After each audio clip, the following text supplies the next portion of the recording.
আসসালামু আলাইকুম সুপ্রিয় ইসলামিক মিডিয়া দর্শক মণ্ডলী, আশা করি মহান আল্লাহ রাব্বুল আলামিনের অশেষ মেহেরবানি ও দয়ায় আপনারা সবাই ভালো আছেন। এখন আলোচনা করব যে দোয়া পাঠ করলে জাহান্নাম তার জন্য হারাম হয়ে যাবে, সহিহ হাদিসের একটি আমল। সেই আমল সম্পর্কে এখানে বিস্তারিত আলোচনা করব। আল্লাহ তাআলা আমাদেরকে সেই আমল করার তৌফিক দান করুন, আমাদেরকে জান্নাত দান করুন এবং জাহান্নাম থেকে আল্লাহ তাআলা আমাদেরকে হেফাজত করুন। আমরা সবাই বলি আমিন।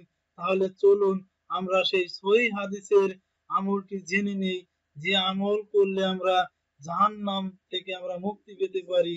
সে আমল সম্পর্কে আবু সাঈদ খুদরি রাদিয়াল্লাহু আনহু এবং আবু হুরায়রা রাদিয়াল্লাহু আনহু হতে বর্ণিত, তারা উভয়ে রাসূল সাল্লাল্লাহু আলাইহি সাল্লামের প্রতি সাক্ষ্য দিচ্ছেন যে তিনি বলেছেন, যে ব্যক্তি লা ইলাহা আল্লাহু আকবার অর্থাৎ আল্লাহ ছাড়া কোনো সত্য উপাস্য নেই এবং আল্লাহ সবচেয়ে বড়, এই কথা বলে আল্লাহ তার সত্যায়ন করে বলেন, আমি ছাড়া কোনো সত্য উপাস্য নেই এবং আমি সবচেয়ে বড়।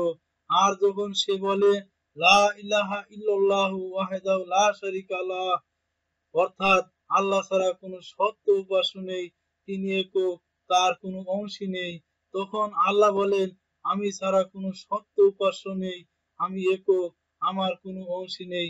আর যখন সে বলে লা ইলাহা ইল্লাল্লাহু লাহুল মুলকু ওয়া লাহুল হামদ অর্থাৎ আল্লাহ ছাড়া কোনো সত্য উপাস্য নেই, সার্বভৌম ক্ষমতা তারই এবং তারই যাবতীয় প্রশংসা, তখন আল্লাহ বলেন, আমি ছাড়া কোনো সত্য উপাস্য নেই, সার্বভৌম ক্ষমতা আমারই এবং আমারই যাবতীয় প্রশংসা। আর যখন সে বলে লা ইলাহা ইল্লাল্লাহ ওয়ালা হাওলা ওয়ালা কুওয়াতা ইল্লা বিল্লাহ অর্থাৎ আল্লাহ ছাড়া কোনো সত্য উপাস্য নেই এবং আল্লাহর প্রেরণা দান ছাড়া পাপ থেকে ফেরার এবং সৎ কাজ করার বা নড়াচড়ার শক্তি নেই, তখন আল্লাহ বলেন, আমি ছাড়া কোনো সত্য উপাস্য নেই এবং আমার প্রেরণা দান ছাড়া পাপ থেকে ফেরার এবং সৎ কাজ করার বা নড়াচড়ার শক্তি নেই। নবী সাল্লাল্লাহু আলাইহি সাল্লাম বলতেন, যে ব্যক্তি তার পীড়িত অবস্থায় এটি পরে মারা যাবে, জাহান্নামের আগুন তাকে খাবে না। সুবহানাল্লাহ, আলহামদুলিল্লাহ অর্থাৎ সে জাহান্নামে যাবে না।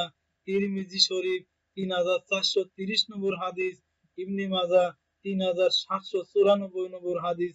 আল্লাহ তাআলা আমাদেরকে এই আমলটি করার তৌফিক দান করুন, আমিন। সুপ্রিয় মুসলমান ভাই বোনেরা, ভিডিওটি এ পর্যন্ত। আপনারা ভিডিওটি শেয়ার করে সারা বিশ্বে ছড়িয়ে দিয়ে ইসলাম প্রচারে অংশীদার হন এবং আমার চ্যানেলটি সাবস্ক্রাইব করুন ইসলামিক ভিডিও নিয়মিত পাওয়ার জন্য। ধন্যবাদ সবাইকে।